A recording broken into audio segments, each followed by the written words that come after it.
This is Talking Drupal, a weekly chat about web design and development from a group of people with one thing in common. We love Drupal. This is episode 515, AI with amazee AI. On today's show, we are talking about AI, how it can be privacy focused, and what amazee AI is doing to help, with our guest, Michael Schmid. We'll also cover Light LLM AI Provider as our module of the week. Welcome to Talking Drupal. Our guest today is Michael. He is the founder and general manager of amazee.io and amazee AI. With a passion for open source technologies and a focus on data privacy, Michael has led the development of amazee AI's Drupal AI provider to empower content creators and site administrators without compromising on security and control. Welcome back to the show, and thank you for joining us. Thanks for having me. Good to be back. I'm Nick Laughlin, founder at Enlightened Development, and today my co-hosts are joining us for the third week, Rich Lawson, Associate Director of Technology at Evolving Web. Welcome back. Thanks, Nick. It's great to be back. Good to see everybody. And joining us as usual, John Picozzi, Solution Architect at EPAM. What's up, everyone? And now to talk about our module of the week, let's turn over to Matt Glauman, Principal Software Engineer at Acquia and a maintainer of a number of Drupal modules of his own. Matt, what do you have for us this week? So I thought to be on point would be the AI provider module for Light LLM. So this module was created in February of this year. There's versions 1.1 and 1.0 available that match the AI module itself's versioning. And the goal of the module is it integrates with Light LLM, which is an AI gateway. I don't want to spoil too much because I'm sure that'll be a big part of the discussion today. But I feel like it is good. Light LLM is what a lot of organizations will end up going to when they want to use AI and give it access to their developers. So this module lets you have Drupal talk to the AI gateway at Light LLM instead of directly to OpenAI or Bedrock or your other providers. It's actively maintained. The maintainers are the three developers from FreelyGive, Marcus, Andrew, and Mark. It works by extending the OpenAI module itself and just tweaks it a little bit so that way you can use all the models available inside your Light LLM instance. And another cool thing about Light LLM is it is open source. So it's an open source AI gateway. Very cool. I'm always very impressed with I don't know how Marcus has all this time because it seems like he is literally, in the AI module itself, in all of these other sub modules and, commenting and doing all the things. But good to see he's maintaining this. And yeah, I mean, I think there are, a ton of these modules out there. The ecosystem is very rich, and I'm sure we're going to talk about a lot of them today. But yeah, I mean, I think this is one that Matt, have you ever used Light LLM, and if so, what have you used it for? Yes. So that's one where like I said, I don't want to steal a bit of the show because I'm sure that's exactly what Michael's going to dive into. But it has been for its governance features and cost and just you know, if anybody's worked with AI providers, all the APIs are just a little bit different. And one nice thing about Light LLM is it's the Open AI API. So if you're talking to AWS Bedrock, you just use the Open AI API framework or API Hmm, spec basically with that. So it just helps normalize your access.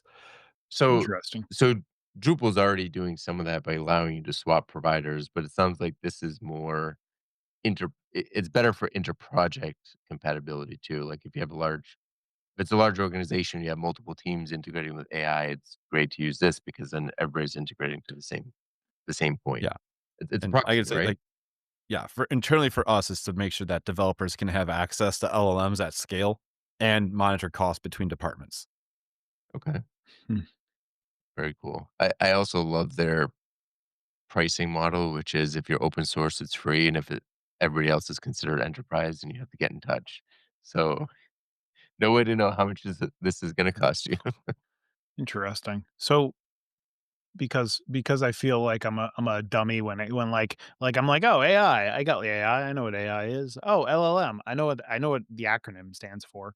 But I'm wondering, like, where does this sit kind of in the chain of, like, your Drupal site, right? So, like, let's imagine, like, I'm a user and I'm interacting with, like, Drupal chatbot, right? Like, so is Drupal and going through Light LLM to your model back end and getting the data, and then so it's basically just providing that kind of like a normalization layer, basically, right? Am I describing that right? Yeah, some people Yeah. call it like an AI gateway, where instead Ah, of okay. talking to the LLMs directly, you add basically, it's like in a world you would like a reverse proxy is like another Yeah, yeah. topic So instead of that an we know API in regular gateway, web. you have it like Correct. a AI gateway. Yeah. Right. Yeah. Okay. And That makes instead sense. of like, as a company, instead of that's what Matt referred to, is like instead of giving everybody their own, let's say, OpenAI API keys directly, and you need to Yep. manage all on OpenAI, and then you need to do the whole also on Claude, and then you have another Mhm. one that you want to use, I don't know, DeepSeek and whatever. Instead, you just give them one API key on LiteLLM, and then in LiteLLM you can configure all these different endpoints. And the other, so that means you can also monitor the token usage and all that stuff. Mhm. Plus, yes, the API normalization. Your developers basically need to learn one API, which is the most common used. It's pretty much the standard right now. It's the OpenAI API, and in the background, it doesn't matter where the LLM is, what APIs they speak. Now, if you're using Light LLM and can you specify what backend you want it to use? Like, Yeah, hey, I want you to use Claude. Go get this information from them. correct. Yeah, so Ah, you can okay. actually, so you can give the developer the choice, or you can configure it in LiteLLM. So Hmm. I can provide you the models. I could literally tell you you're using Claude, but in the background you're actually using something else. Yeah, yeah. And there's also failover and load balancing capabilities, so that Mm. if one of them does not respond in a specific amount of seconds, LiteLLM sends the request to another one, and all that stuff. Yeah, Oh, it's like an nice. API, an AI, or an LLM gateway is probably the right thing. Yeah. And Um, that's the main feature of the module, is the yeah. OpenAI module itself has some very specific logic that checks the model name, so it's very OpenAI model specific. This just does a little bit of magic to make sure like, "Oh, you're using Anthropic Claude. Great. It works just fine, even though it doesn't say GPT 3.5 or whatever in the model Right. name." So it kind of normalizes it for you, so you don't have to think about like, oh, I gotta do phrase it in a certain way or do a certain thing for this model. Yeah. Huh. Very cool. I mean, I, I I mean, I've been seeing a lot of these types of services where, like, the idea is that AI is moving so quickly, which model is good at which particular thing changes day to day, and being able to pivot quickly seems like a good service to provide, right? So it seems like there's a lot of tools like that. Just makes me And feel very basic in my AI use because I just use OpenAI for everything. So But that's again, right. That's okay. Like for one individual people, that's perfectly fine. But yeah, if you like we have customers that think about how do I roll out now LLM access to 1,000 people? yeah. Yeah. Like telling them, and like they're saying, well, some of my people want to use Claude, other ones want to use that, and then and now my infrastructure team just told me they bought some GPUs. Now we want to do on-premise stuff. Like, how do you manage all of this?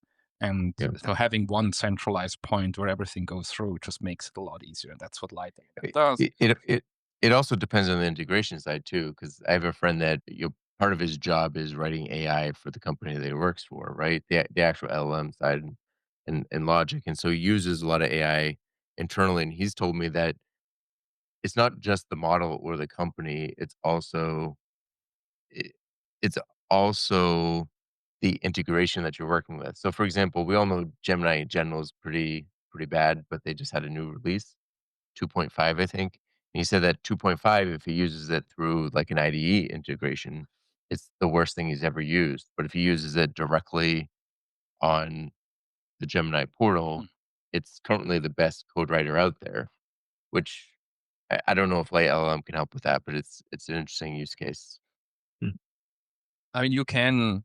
I mean, there's a lot more that LiteLLM can do. Like one of the big things is guardrails. So you actually have another LLM that analyzes your prompt first before it's sent there, and you could basically inject the prompts, different things. There's also like a telemetry and observability part. Yeah, so there is a lot of things that you can modify the request if you really want to. Yeah. All right. I think you found a good on-topic module leak, Matt. If our folks wanted to suggest a module leak or get in touch with you, what's the best way for them to do that? Thanks, Nick. Listeners, if you want to suggest a module of the week or just connect, you can reach out to Martin, who normally runs this segment, on Drupal Slack, or his handles are MannedClue on the socials. All right. Thank you so much for joining us this week, Matt. Appreciate it. See you. Okay. So we can move on to our primary topic. So Michael, it's been a while. We were discussing before the show where you were last on episode 257. We're currently on episode 515. It's been a few years. What have you and Amazee been up to since the last time we talked? Yeah, I just checked. It's almost exactly 5 years ago. We were all locked down. I was in a very different place. Yeah, lots have happened. Obviously, we're still doing what we have been doing and what we talked about 5 years ago, which is Kubernetes, making Kubernetes easy for customers to use without ever needing them to access Kubernetes. And in the recent years, it was really, I would say, when the AI craziness happened a couple of years ago now as well, we originally, the first goal that we actually tried to pursue is to run models directly on our infrastructure. So, because nobody really knew about these like foundation models at that point. So we actually worked with some customers that had their own models that they trained and running them. So like figuring that out, and then pretty fast over some time it became clear that running the models themselves might not actually be the most important thing, or that we have these foundational models, and specifically with RAG and now with tool calling, that you actually can teach these generalistic foundational models a lot just on the go. And so that's, I wouldn't say pivoted, but we just test some things and we realized that running the models directly, it's actually also extremely expensive because of all these GPUs and loading and unloading all these modules. Even though we can do it, it's not what customers really want to. And so what we have been now focusing on around the last year is really how do we make the access to these models, the existing foundation models, easier, private, and also how do we connect it into Drupal. So that's interesting to me. I think you just said something there that I didn't necessarily think about, or don't necessarily think about when interacting with AI, right? You said that, amazee AI is a privacy focused company, and you guys are you're trying to figure out how to implement AI in a privacy focused way. Why do I need to worry about that? Where's the inherent privacy risk? What am I not seeing, Michael? Yeah. So we have always been privacy focused as amazee.io, just a regular hosting. And we do this with allowing customers specifically choose the region or the country in most cases that their data is stored and processed. And in some specific cases, we can do this even in the cloud account of the customer. So if a customer has an existing AWS Google Azure account that they want to run their stuff in, we can do that because that gives them safety, risk reduction, because technically they could shut us as the management provider or as the maintenance provider any minute. And because everything is open source, they could literally just run the whole infrastructure themselves. So Yeah. that's a big point. And so we've always spent a lot of, or most of our customers have these higher requirements. So that's from governments to enterprises, and some cases even on premise. Like we have cases where we like run hospital literally in their own data center in their basement because they say this is all patient data. This cannot leave Mhm. the premises literally. And so as Amazee, we've always worked in that environment. And when the whole AI thing came up, again, like at the beginning, we looked at running models themselves. But then what we saw is just like everybody started to use OpenAI and Anthropic as these service providers, either through ChatGPT, so like a UI that you talk to, or just the APIs. And again, we're very privacy focused. So what we've done is I read these privacy policies and I literally like could not lift my jaw from the table anymore because it was so bad. And what is interesting though, if you look at their marketing claims, like a lot of things they're saying, oh, we're not using your data for training, which might be true. And that's what interestingly a lot of people are concerned about. But they still have access to all your data. They store it in perpetuity, meaning they never delete it. And they actually have a lot of sub processes that they use for all their content moderation and all that stuff. So any question that you ask in ChatGPT or through their APIs, basically they have connected to you, right? And it's connected to your name. If you have a credit card, it's actually connected to your identity.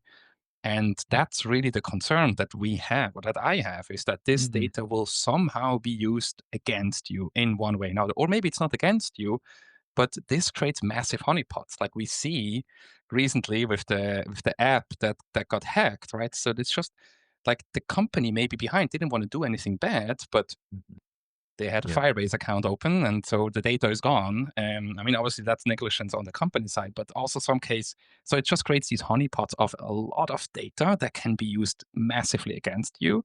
And I think people today, and I get it, like there's still this honeymoon phase. AI is extremely exciting and it's cool, and look what I can do, and look at this tool and that tool.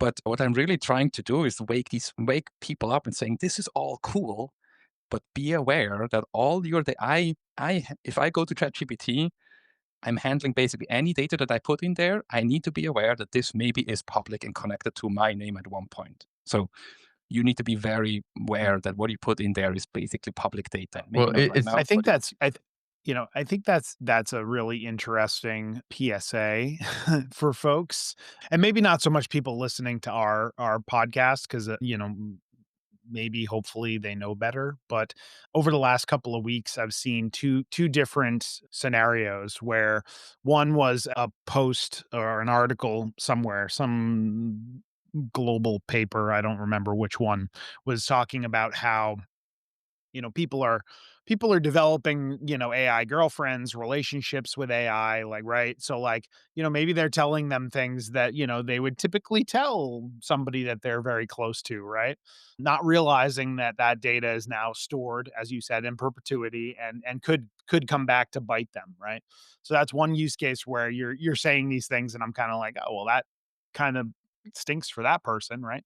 The other is that somebody was telling me just the other day that they know somebody that named their AI and was, referring to it outwardly at work as like almost like a coworker. Oh, well, I'm going to tell, Scotty AI that, I need to do this, this, and this, and it's going to do it. So now you're potentially taking company data, right, and putting it into this thing. And now, again, linked to you, linked to now your company. Now they know where you work, right? Those things can be very, very dangerous, right? As you kind of just highlighted for us. I'm just wondering, how is amazee AI, like, how are you guys being more privacy focused? Is it people have control over their data, people have control to tell you like delete everything you know about me, or is there something else there that's Yep. enhancing the solution? So I would say we have three pillars of how we make it better. First, everything we do is completely open source. So you can actually verify and check if what we're using, if we're claiming that this is the right thing or not. So that's the first thing. The second is we don't store any of your prompts. So what you ask the LLM, I don't care, because my business is not based on selling that data to somebody else. My business is not training models, because all these big companies, while they maybe say they don't train your data specifically on your data, they can still infer a lot of information of what people are asking about to then train. So like that, they are interested in knowing what you're doing. So that's the second pillar. All we log is we have some meta information of like how many tokens you use, because that's some of the pricing models are based around that, but that's it. And so I know which API key has used how many tokens. That's it. I don't know what you asked. I don't know what you've implemented it with ever. And the third one is we allow people to select a specific region. So like with the hosting, you can tell me you want it, for example, in Switzerland, and then your data, so your AI requests, they go to a server in Switzerland, they are processed on that server, and if you have vector DBs, so like you want to store some data, this also happens all on this server infrastructure. I will tell you which infrastructure provider it is. So we have data protection agreements where we outline very clearly which infrastructure provider we use. And that's another thing that like in an OpenAI case or in Anthropic's case, you just send it to some server. You have no idea in which country it is stored. And specifically in these higher data protection needs, the country is actually extremely important because the data protection of the countries themselves apply to the data. So like for a European company, it's extremely important that the data does not leave Europe. For a Switzerland company, and we see this popping up, like I've said, this is the business that we're in. We see in every country, they're launching their own version of GDPR. And one of the main thing is this data is not allowed to leave the country. So I can guarantee you that if you say, I want this in Australia, I want this in Japan, I want this in Europe, in the UK, in Ireland, whatever, we have like 25 different regions right now, it will stay there and will not leave that country. So that's the three pillars. And then for the customers that are even want to go even more, we can add a fourth and a fifth. The fourth would be we can run it in your AWS account, Google Azure account again. Or if you want to go even more, we can run it on premise. And it's going to be interesting where you get all the GPUs from, because they are very hot commodity right now. And I've heard like Yeah. all crazy stories of how they tried to convince NVIDIA to send GPUs to you first and not Google or OpenAI. But if you have GPUs, we can also do it on premise. And that's obviously then I would say the top standard or the gold standard, because then literally you can see the physical data in front of you. So I want to kind of circle back a little bit before we move on to something that you mentioned that I think has an impact on privacy, and it's something that I don't know a whole lot about. You mentioned kind of a distinction of Amazee is that you work on the foundation. I'm not sure if I'm getting that right. If you get the foundations rather than just running the LLMs directly. Can you So talk a little bit more about what that means and why that is helpful in this case? So there is a word of foundation models. Obviously, I have to say all of these, this is like all brand new stuff, and it's probably changing maybe in a couple of months. But basically, people refer to foundation models as these models that are not trained on one specific topic only, but they're generally trained on a lot of things. So all your GPTs, your Claudes, your Llamas, your DeepSeeks, these are called foundation models, which give you a foundation if you wanted to build other stuff. And that is Okay. either with like in context and RAG. So you basically teach, let's say, Claude in our case that we use the most right now with Drupal. You teach it about Drupal in that moment. When you ask a question, you say, hey, Claude, these are all the content types that this site has. Select the one that is the best for this specific question that the user has, for example. Like that's an in-context learning. Okay. Or you can actually, if they're open source, you could take these models and so-called fine-tune them or fine-train them, where you then train them on one specific task. So we see this like, for example, there are now models coming out that are specifically trained for coding, where they take foundation models and they slap a coder. That's mostly the time these are dash coder versions of these models. You could still ask them about whatever history of a country. They might still know a little bit about it, but they're actually really focused on coding. And we see similar Right. things in terms of like some of them are specifically trained on law to ask law questions and things like that. But that's the foundational model. You can take them to make them specifically for specific topics. Thank you. So, Michael, I think you did a great job of outlining some of the different privacy concerns and also some of the protections that you've baked into the infrastructure. Are there other differentiators besides privacy or other key benefits to using your infrastructure? Yeah, there is a couple. One of them is latency. So we see specifically, like if you, let's say, are in Australia and you need access to some of these models, running them in Australia by itself, you just don't have the 100, 200 milliseconds of latency to another server. So that's, in some cases, it's faster. The other thing is we're actually looking a lot onto pricing models.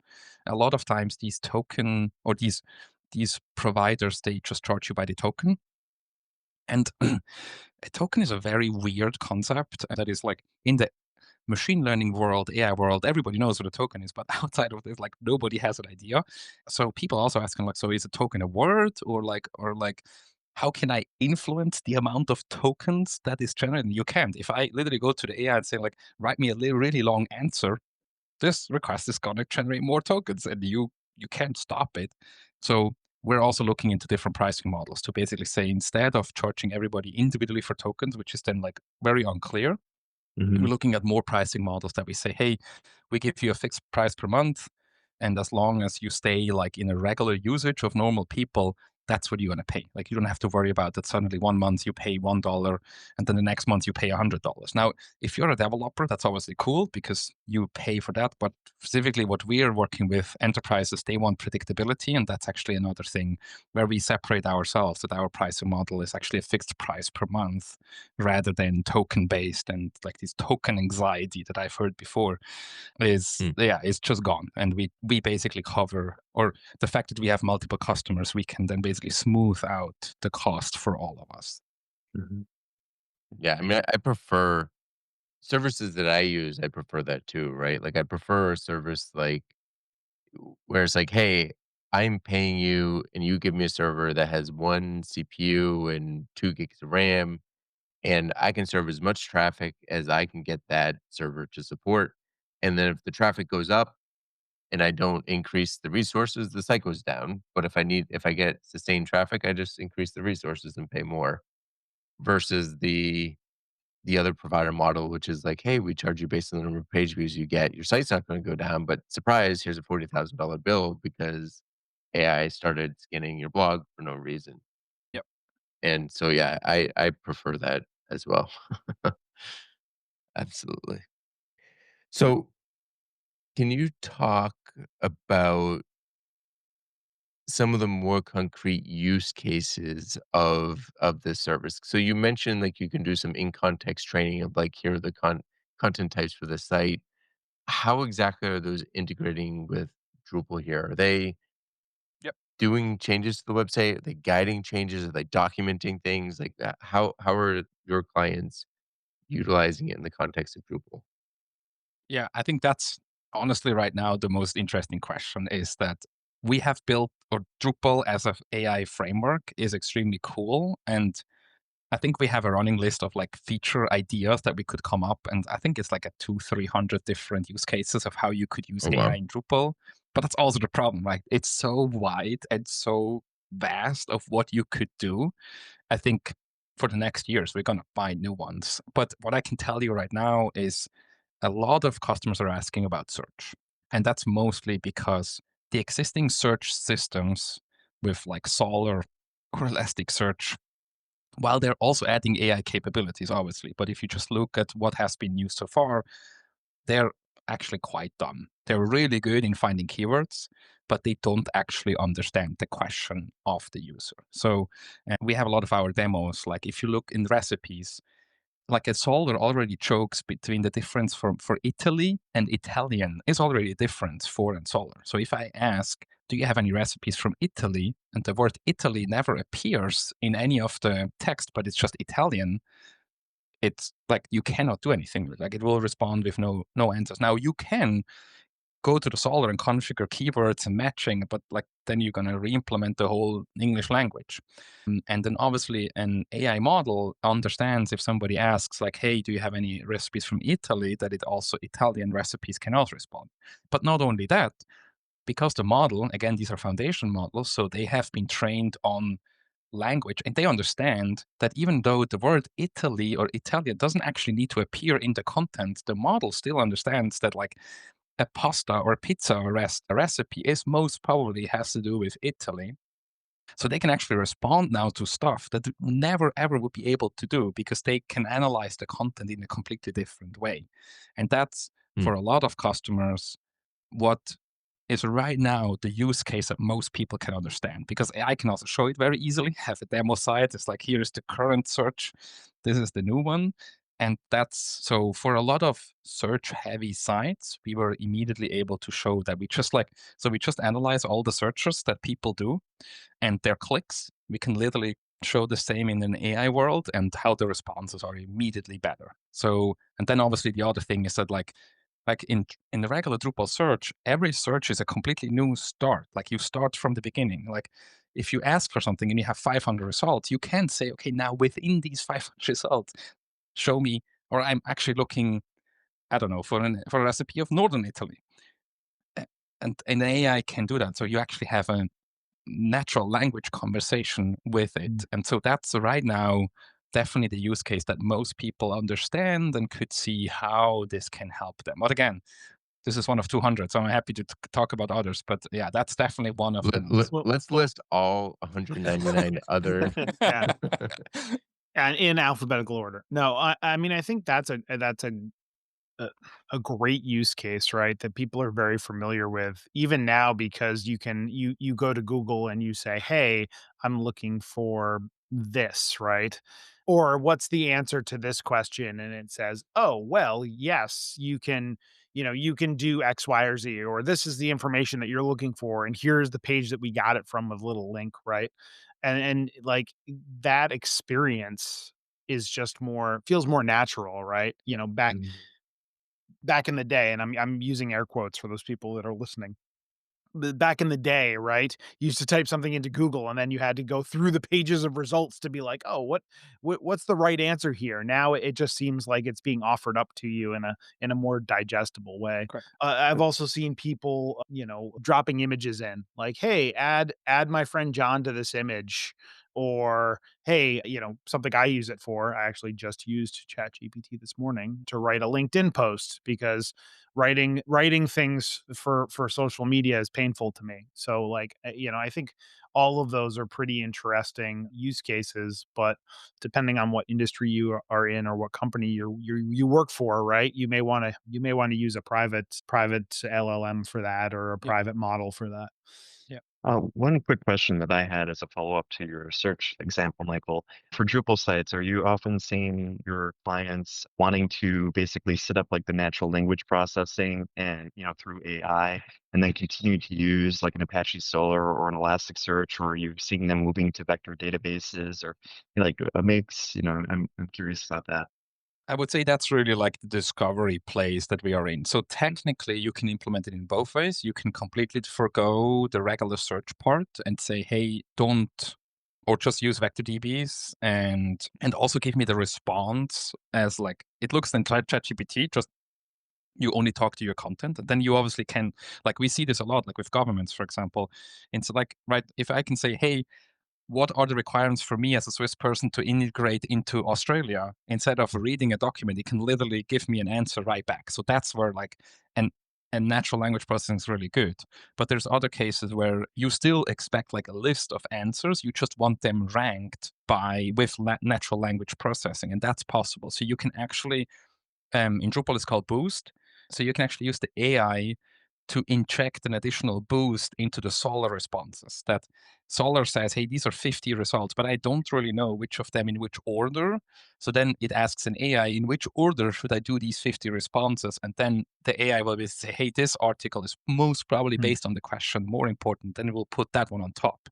So there's a combination. And right now we see multiple ways. I really want to say this, like there is obviously not best practices that you can say today that like this is how you have to implement it. It's still a lot of new things. It's brand new, and the modules are evolving. We're adding new features to Drupal AI pretty much every day now. So there is also a lot of updates, and it needs a little bit of also experimentation and see what really works and what not. So, So sorry, John. I just want to interject. There's one thing that's always incredibly painful with search that I think doesn't go away with AI no matter what, because I think it but it's a feature request that people at companies that generally care about search always want. They want to manually boost specific pieces of content for specific requests. Is there is there a tool that helps make that less painful, or even explain that that feature is not something that you should implement? Because that's really what I want. I want to be able to explain to people, you don't search doesn't work that way. People don't interact with search that way. You don't want to manually Yeah. rank things. I would have two answers. Yes, the first one is I would just give it a try. And what I've seen so far, people were really excited of what answers that an AI just was able to give back out of the blue, like or without actual specific training or like specific injections and stuff like that.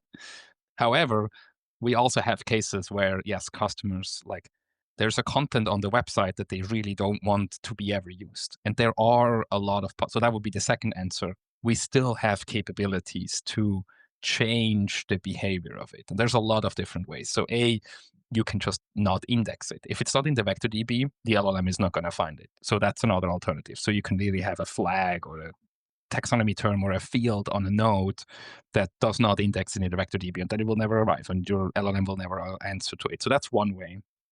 The other way is that so within the vector DB space, like it's still a search. Like so it still looks instead of like a two-dimensional just keywords, it looks into a multi-dimensional part, and you can still change the behavior of specific responses. So you could still have your blog post that you think is the most important thing, and you would have at the top. There's still ways in the vector DB to make sure that this blog post is more likely to respond. And the last thing, and that's actually a new thing, right? All of these requests, they always have a system prompt. So that's basically where you tell the LLM that, hey, LLM, you're talking to your user, you have access to this data, and this was the question of the user. So that's like the system prompt, which basically Yeah. packages all the data, the in context, the request of the user, the history, what have you talked about, like all these things goes into the system prompt. And in there, of course, you can again skew the direction into a way. Like, for example, we had a case, or I did a demo where somebody said, like, what is Python? The question is, are we talking about the programming language or the animal? So, like, Yeah. you can obviously steer that's saying, hey, this is in the context of animals, never respond about Python the code. Because let's say there's a children website where they ask about different animals. So there is ways for you to steer these things into a specific direction. And then obviously the very last thing is it's just an API, right? So you could have another layer in between that basically analyzes what comes back, and you go in saying like, nope, this answer I do not like, or whatever, like, and try again, or things like that. So there's a lot of multitude if you really want to. But yes, my first answer still says, let's try it out first. At least what I've heard so far is that people are really excited about the responses they gave. And I mean, I think on that point, right? One thing that Drupal AI is doing very well is giving a lot of control to the site owner, right? It's allowing you to say, "Hey, when somebody types this in, like, make sure it's in this context, or make sure if if they're doing a text image that you're using this service with this context, right?" So it is providing a lot of those tools kind of out of the box.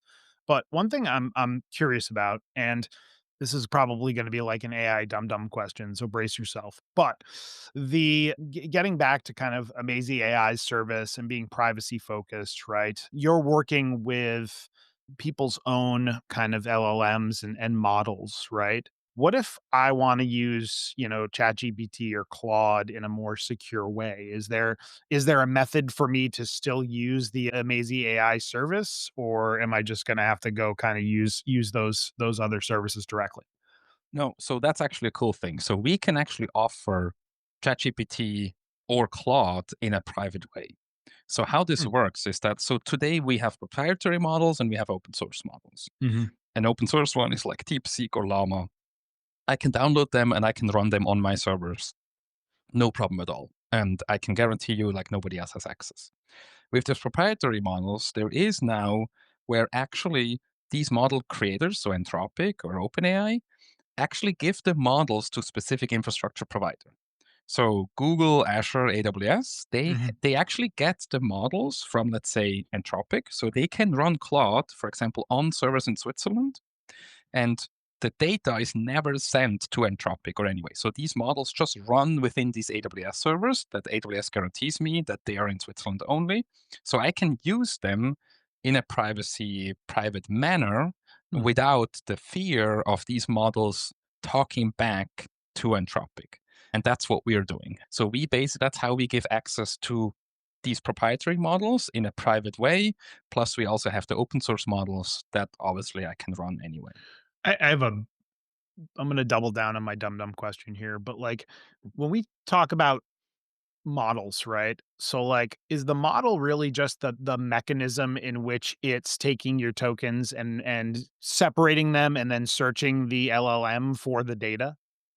No, the model is a neural network that Okay. has like input and output neurons Mhm. and trillions of ones in between.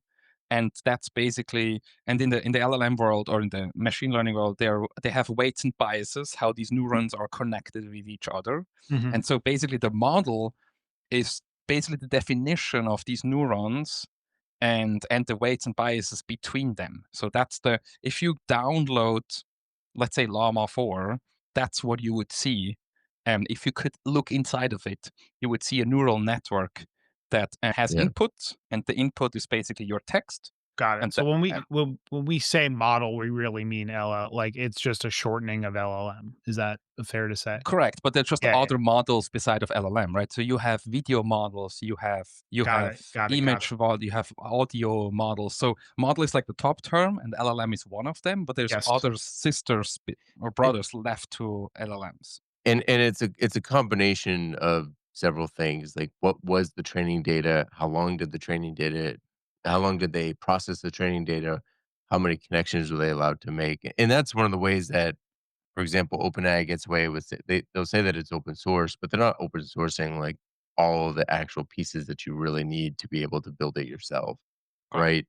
And a common one, I don't remember I don't know the exact numbers, but if you look at Llama, for example, Mm. they have an 8 billion weight model, and then they have a, what, 80 billion weight model, right? And what that means is, like, how it it takes a lot of processing to be able to say, "I'm gonna ingest this information and make connections between it." The 8 billion means, like, "Hey, we just let you run for," I don't know exact numbers or any of that stuff, but it's like, "Hey, we let you process it for an hour. Once you were done with an hour, we," and this is really simplifying it, but once an hour is up, we pull the plug and that's as good as you get. The $80 billion one, they let it run for 3 weeks, a month, 2 months, whatever, and so it has much deeper connections and much better fidelity. And when So you say run, Nick, you mean just like kind of like Training, basically. training, right? training. Yeah, Processing the data and Yeah. making those connections and yeah. understanding whatever it's being trained on, right? Yeah.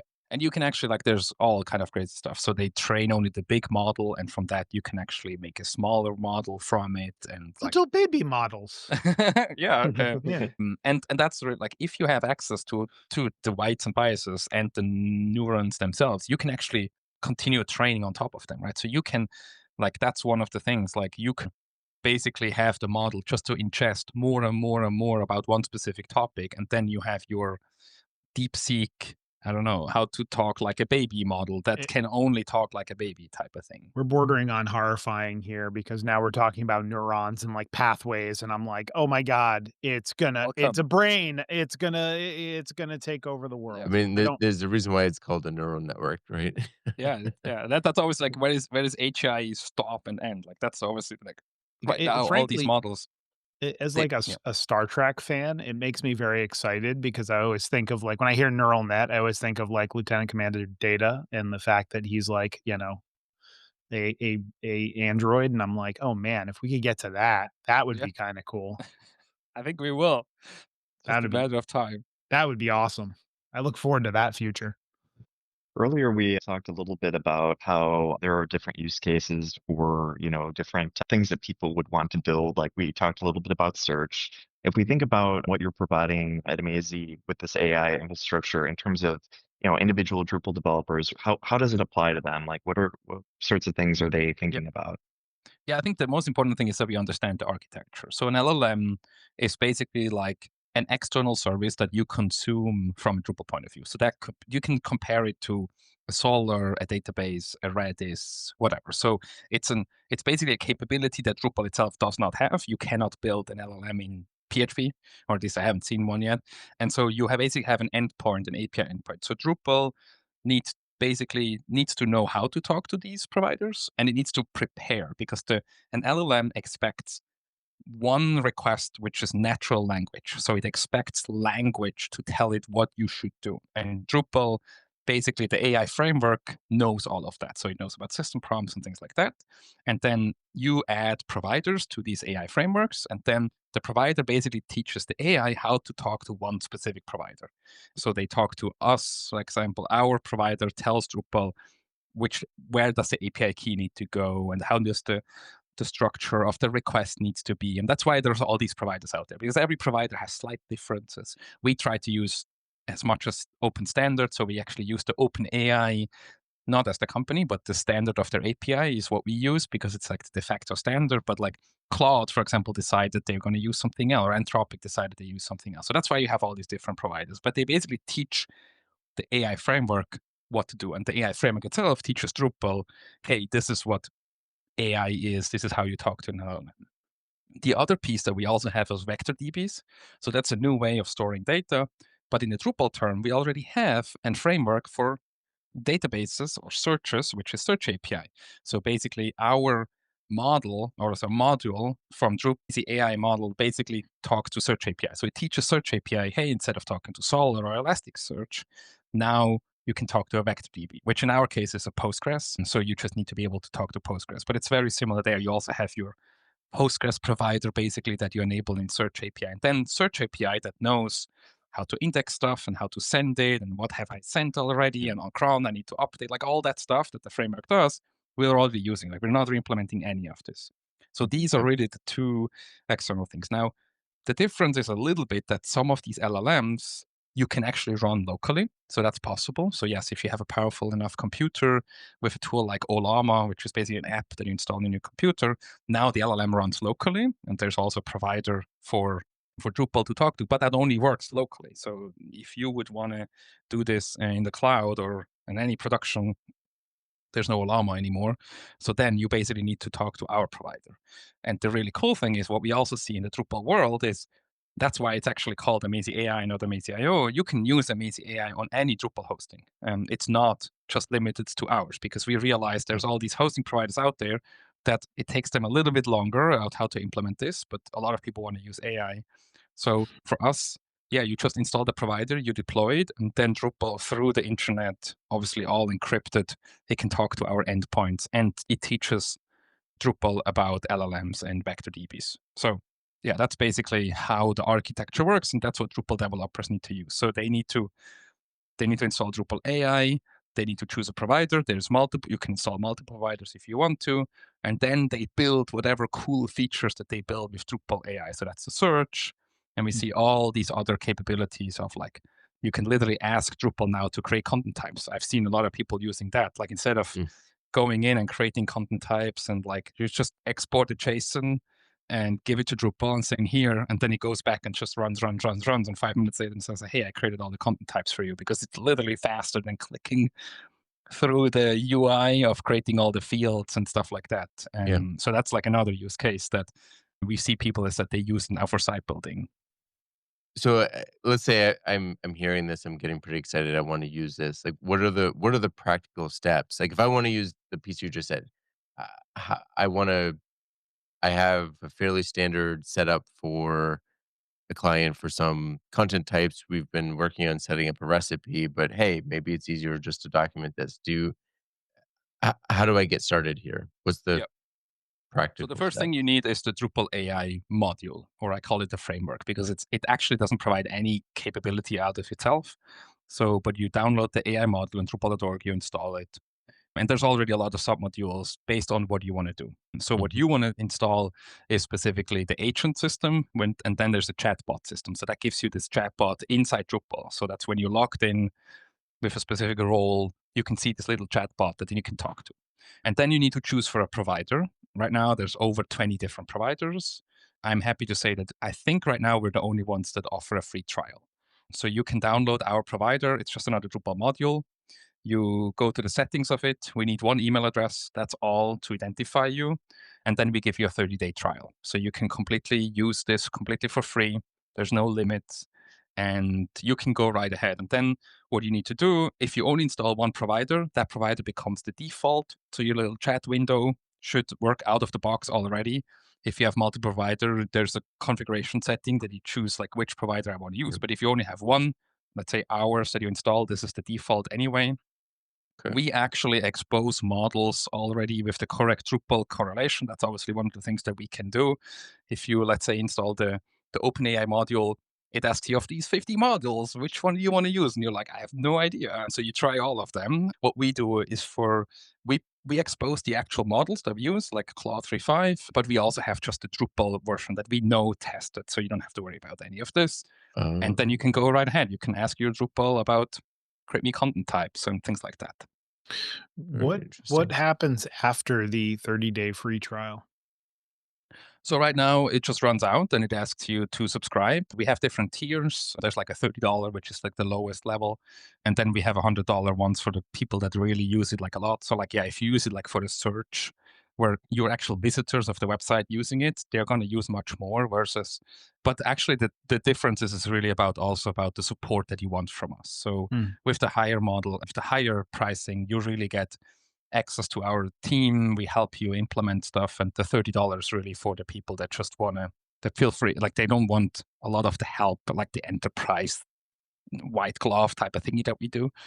So that's it. You pay $30 a month. As I said, right now there's no limits in amount of tokens or anything. Obviously, if you start to like re-index the whole Wikipedia in your Drupal site, maybe we're going to have a talk just to understand what you're trying to do. Yeah. But so far, like I said, we really believe that We want to give people access to it and want to make it easy. And so tokens would prevent all of that. So that's why we do the 30-day trial. And also after that, it's not token based. Interesting. Very So cool. I'm wondering, you know, there's a broader technical landscape out there, different platforms, different tooling that people have kind of integrated with Drupal. I'm wondering if you're seeing amazee AI and just AI in general kind of used with other these other systems like Yeah. CRMs or personalization. I mean, personalization is a huge one. Yeah. I mean, I think we could have a whole other talk in Drupal about this, but basically that's where we bring in MCP. So to shortly explain, MCP is basically a way for an LLM to talk to another data source or even another LLM. So you could say, hey, Drupal, talk to my CRM and send a newsletter to all my CRM contacts with the news. How this works is basically the Drupal itself would first generate the email, like the content, based on all the different. It would generate this, and then it would talk to the MCP server of the CRM and says, "Hey, I have an email newsletter you should send out to all these CRM." And then basically the MCP defines the LLM how like what API endpoints that it has, what can I talk to, what can you do.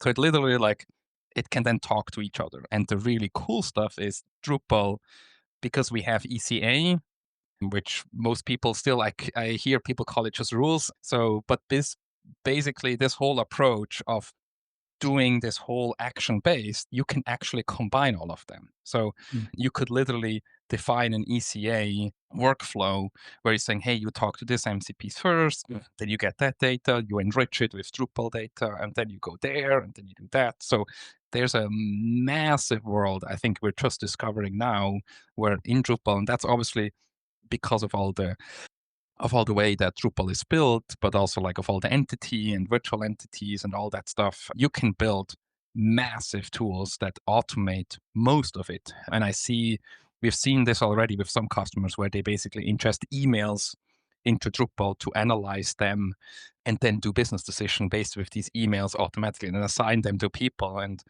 the people don't actually, like, they used to have like a shared emailing box that they try to go through, and now they log into Drupal and they see the emails that are assigned to them, and Drupal now starts to suggest to you already like, this here is a response I already created for you, you just have to approve it, and then it sends it back. So there's massive opportunities you can do here. This is like, I don't know. This sounds amazing to me, and I'm obviously like paying attention to what's going on in the Drupal AI space, and I'm familiar with ECA, MCP not so much, but Yeah, you're what's that? what does that stand for? For Model context protocol. It's basically a way for an LLM to talk to an API. Which like ratchets up the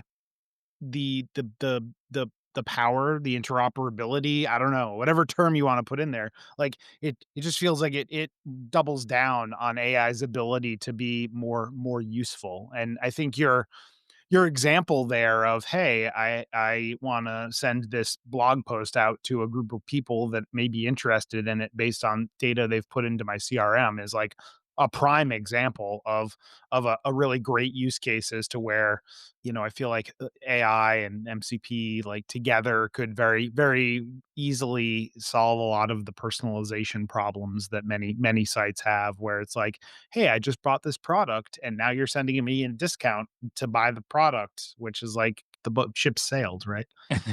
Yeah. And I think that's really like right in the past, if you would have thought about, let's say you want to automatically send a LinkedIn message after you posted a blog post. Like what I see so far, people are doing, they're writing the blog post maybe with AI outside. Let's say they use ChatGPT, then they copy it into Drupal, and then they go back into ChatGPT and create the short term for LinkedIn, and then they copy it and they go to LinkedIn. All of that now would literally be possible. You can ask Drupal to write a blog post. It knows about all the other content on your Drupal site.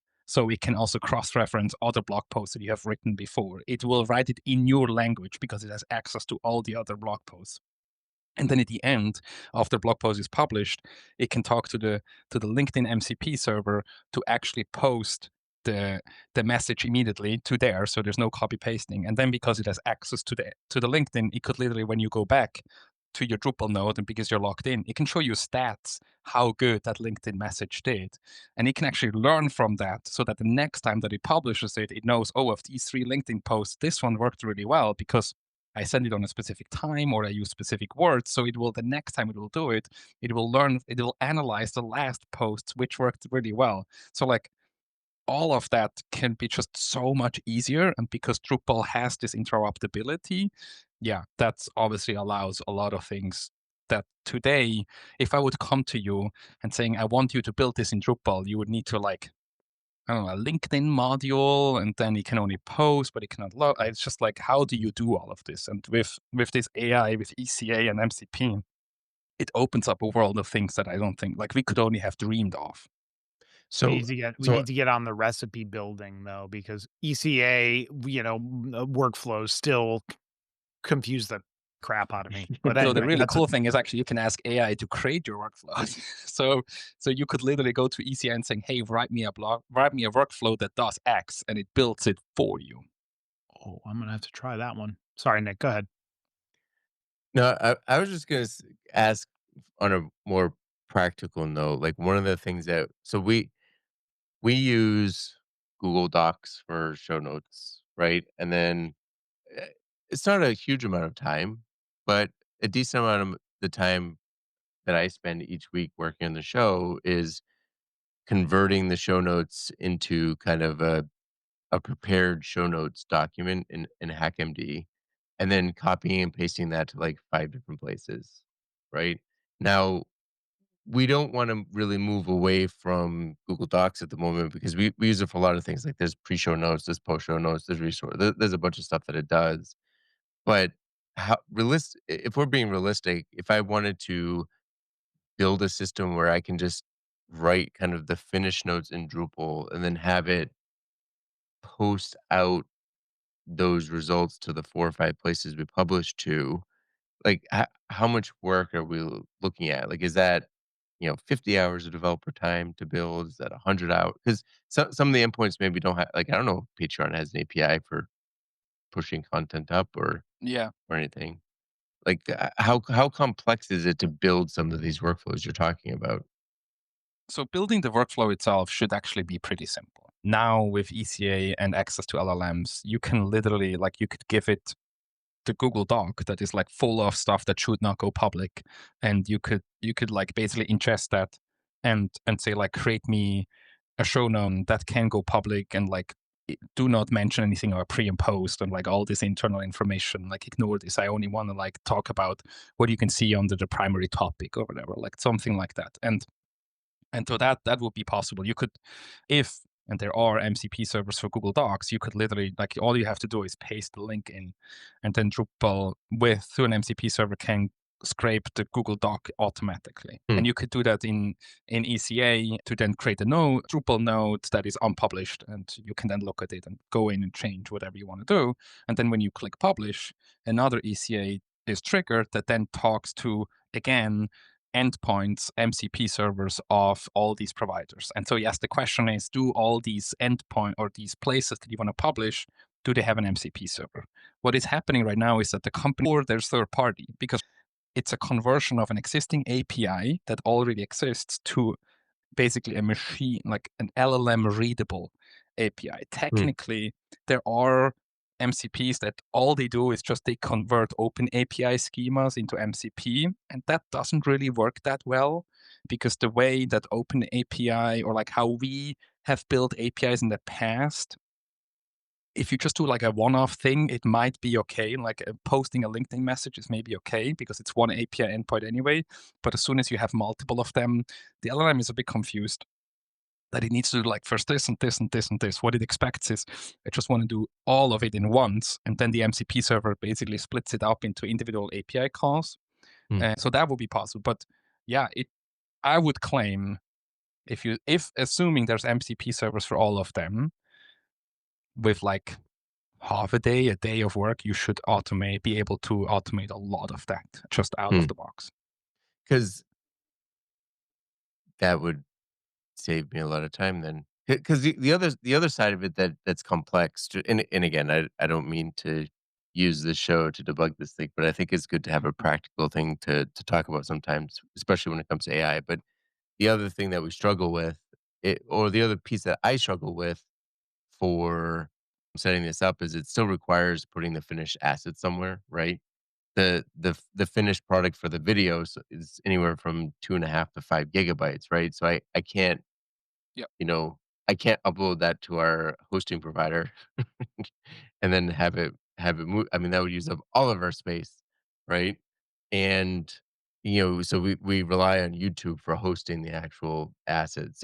Yep. The audio version's obviously much smaller, but even that's 100 MB. We would run out of space pretty quickly. So figuring out how to resolve these, but our new editing system does provide URLs for most of the videos. It doesn't for the audio yet, but it's possible. It might be interesting, like being able to automate some of that stuff. It might be a Yeah. good test And I case. mean, one of the other things is like we haven't talked about this at all, but like you can also run like you can install Claude, let's say, or like there's Open Web UI, which is like a local hosted chat interface. And you can actually run some of the MCP servers locally. So there is one for YouTube. So Hmm. you could actually tell your local, like, it's a bit hard what it is, but it's technically an MCP client or your chat interface locally that it should first upload this to YouTube. And then when it gets the link, Drupal can not only talk Oh, MCP, it can also actually be an MCP client. So your Drupal can receive requests through MCP as well. So you can actually run the Drupal MCP server locally and connect it to your Drupal site. So you literally paste the YouTube or the link, the video link, the file locally, tell it to upload it to YouTube. And when it's done, it goes to Drupal. Then, so like, okay. this This is this like, gives me an idea. So I could have a local copy of the talkingdrupal.com website in DDEV with the MCP server configured there that then communicates with the actual production Talking Drupal site. So I could yep, basically like upload the file to a local server, which will take no time at all, and then kick off the process or just even just have a rule for where the files are in the system. And it will kick off a process and publish the actual, or not publish, but create the actual that yep. that would be an interesting Yeah, use and you case can to run test this Drupal with. locally, or there's all these Hmm. MCP clients that you can run locally as well. So it doesn't even have to be Drupal. It can just be any, like if you install Hmm. Claude locally, that is then basically an MCP client by itself, and you could connect to Drupal, or you can also just run Drupal locally. That's also totally possible. Very interesting. I am intrigued.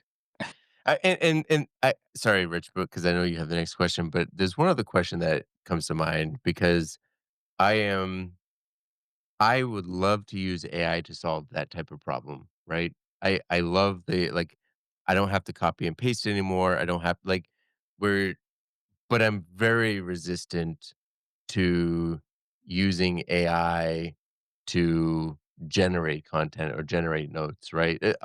We've I'm experimented not. a I know you're not. As the Um, person that creates the show notes, I'm thinking, "Man, could I use Gemini to please no. create our show notes going forward?" But Hmm. so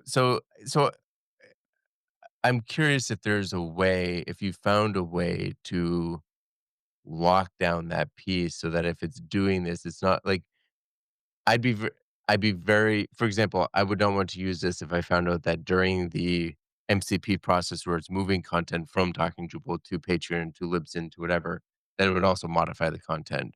Or if it's taking stuff from the one thing that we've been experimenting with is kind of merging our primary topic show notes that we've talked about with the actual transcript of the show, right? And pulling out key moments because we go off topic all the time.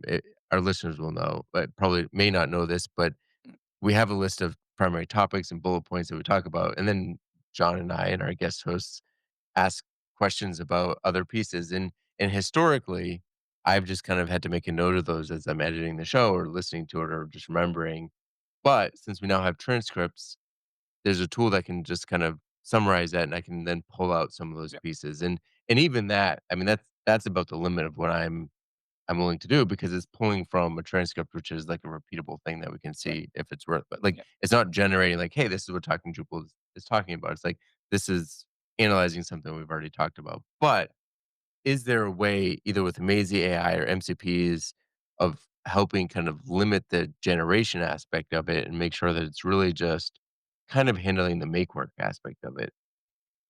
Yeah, and that's really like that really depends on what you're telling the LLM that it actually should do. So like the LLM itself does not have an opinion about stuff, or it doesn't have like bad thoughts that are like, okay, I'm not going to inject these things. Like all these hacks that we've seen, there is actually literally somebody like injecting like a system prompt or something that tells the LLM do X, Y, and Z. So if you, let's say, if you decide you want to still want to create the short-term description, let's say that you post to LinkedIn, whatever, that you want to do yourself, and you go to the MCP or the LLM and says, hey, post this on LinkedIn, there's no need for the LLM to go in and modify it unless you tell it, hey, can you rewrite it? So at least that's in my experience that this never Hmm. happened or this wouldn't happen. But I think also brings up a very important point. Is like people always ask me, oh, look, Amazee is going to replace me with AI. And I'm like, no, what is going to happen is that somebody using AI is going to replace you if you don't Yeah. learn how to use it. Like that's Yeah. what I see in my team. Like my marketing team, they're still the same people, but they just learned how to use AI to make their work easier. But I still want a human to actually read the LinkedIn message before it goes out, because we had cases where it summarized something completely off wrong. So you need somebody that checks this. So in your case, I would, yeah, if you blindly hope that it perfectly transcribes what we've talked about and creates topics, I wouldn't trust this. So you still need somebody to read through it and maybe update it a little bit. But at least in my experience, that work is easier and faster than having a white screen. Then you're like, oh shit, now I need to create like the what did we talk about today again? So Yeah. it's And, really and, just like that is much easier.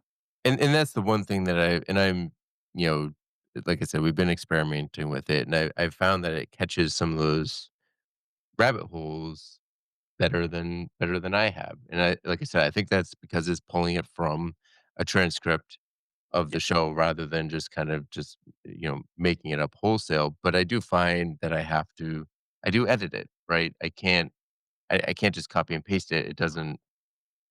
yeah, It doesn't work like that. yeah, but yeah, no, it's interesting to hear because, like I said, the one of the more tedious aspects of publishing is after everything is wrapped up and been rendered and all that, then I have to then post it to 5 different locations, and then I know that Steven posted to a couple different locations as well. So if there's a way to kind of automate some of that, hey, we split it up and we put this piece here and that piece there, it would it would save us both some time. yep, Yeah. One thing I wanted to circle back to is, Michael, before you had mentioned that there's the ability to download open source models like DeepSeek and Llama to your platform, to your service. So I was curious, open source models, are you seeing that, happening quite a bit on amazee AI? And like what sorts of use cases are there for that? yeah. I think there's a very interesting thing overall happening in terms of AI and open source, and that's just the speed that things that come out first in proprietary models are like days, weeks, maximum months later are immediately available in open source. And I think honestly, I've not heard a lot of people talk about this. Like if you look back, like in the Linux space, like until Linux was really able to keep like the same quality and experience that you had, let's say, had in Windows, it took years, right? Like until they Hmm. came up. Obviously, we spend a lot of time in the CMS world, and I still think today, like if you really compare like open source CMSs compared to some of the proprietary, unfortunately, the proprietary are still much better. But in the AI space, I think that's actually not true at all, or sometimes the other way around, where like these open source models actually push the proprietary models ahead. And I think that's something extremely cool. Obviously, yes, today we still use a lot of proprietary models just because they have been first. But yeah, with specifically what comes out interestingly from the Chinese, so the Quen and the DeepSeeks, they are extremely good. So I would say we see a slow uptick of more and more open source used, and some customers actually specifically ask for it because they just want to they want something that is open source. That is in our ethos, right, of Drupal itself. The customers saying, hey, yeah, if I can choose between a proprietary and like giving, like, because every time, so I pay the infrastructure depending on what I use, but some of the money goes back to Anthropic. Like if I run their Claude model, while they can't see the tokens that go in and out and what we ask them, there's still this company that gets a little bit of a cut of it. And if we can use open source and then therefore make it cheaper or better to use, I mean, yeah, that's definitely something. I have to say though, it's still a lot of discovery of which models really work. And we've tested Claude 3.5 a lot together with Drupal, just because that was the one that was easy accessible in all of these regions. So right now, if you use amazee AI, you use Claude 3.5 most of the case, because that's just a solid choice. But we can give customers access to more models if they're interested to. And we have a couple of customers that trust like some of these more open source ones. Thank you.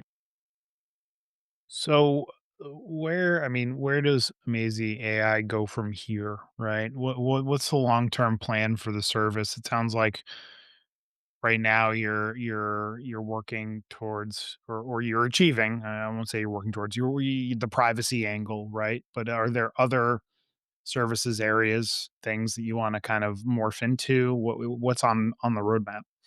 Yeah, there's definitely multiple ideas that we're looking at. First of all, in Drupal, we're going to stay up to date what happens in Drupal. That's why we became a strategic Drupal AI initiative sponsor, to ensure that they're really good stuff. And I have to really say this, like all the other open source CMSs, they're miles or years behind what Drupal can do. And we want to, and that's obviously as somebody that has a part of its heart beating Drupal since I think 15 years now, I'm very excited about this. So that's why we're actively sponsoring this and pushing forward and like organize everything. Like I have at least 2 or 3 people that work now full time just with the Drupal community to make sure that we have demos and marketing materials and like all that stuff existing and things like that. So we're going to continue pushing into Drupal.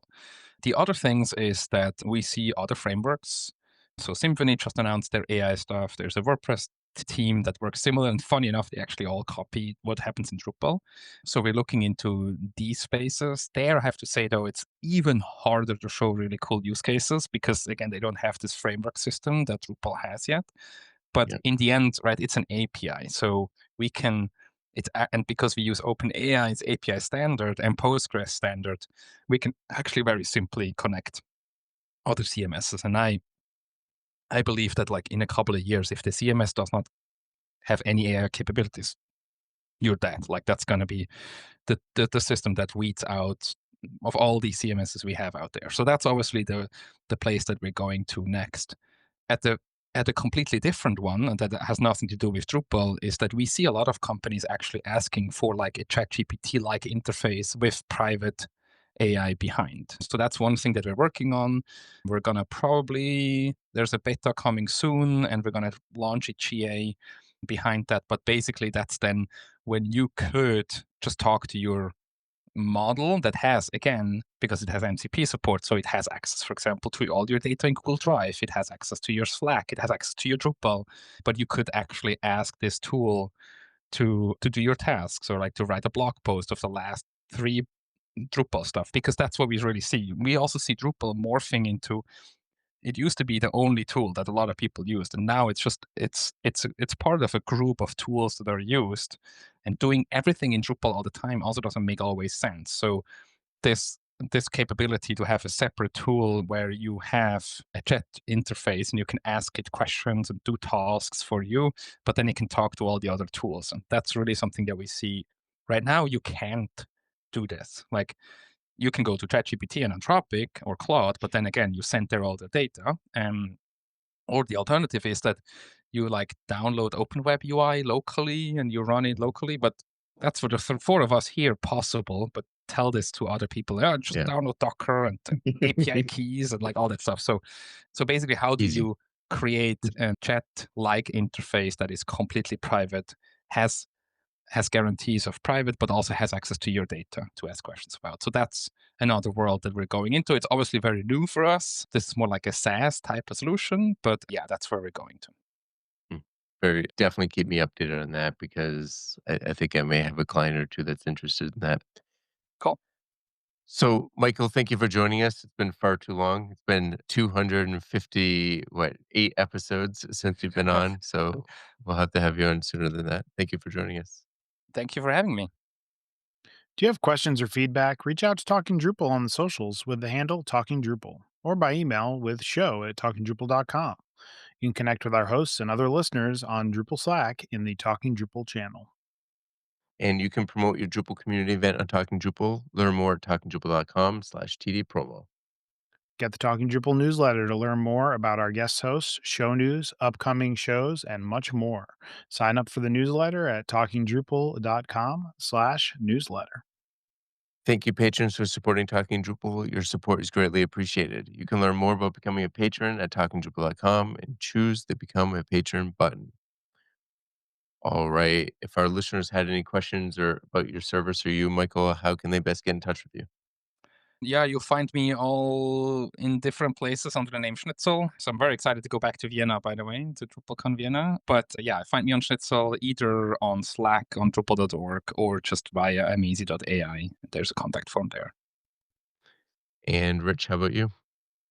You could definitely go to reach out to me on Slack, RK Lawson. I'm richlawson.co and for my website, and then definitely check out evolvingweb.com for Evolving Web. Perfect. And John, how about you? Well, when this comes out, I do believe Rich, Michael, and I, as well as Stephen Cross, will be at the Drupal GovCon in College Park, Maryland. So if you're listening to this the week of the 11th and you haven't got plans, Thursday and Friday, you want to travel over to College Park, you can find us there. Personally, you can find me at Picozzi.com. You can find me on the social media and Drupal.org at John Picozzi, and you can find out about EPAM at EPAM.com. And you can find me pretty much everywhere at Nixvan, NICXVAN. And as usual, if you've enjoyed listening, we've enjoyed talking. Have a good one, everyone. Thanks, everybody. Thank you.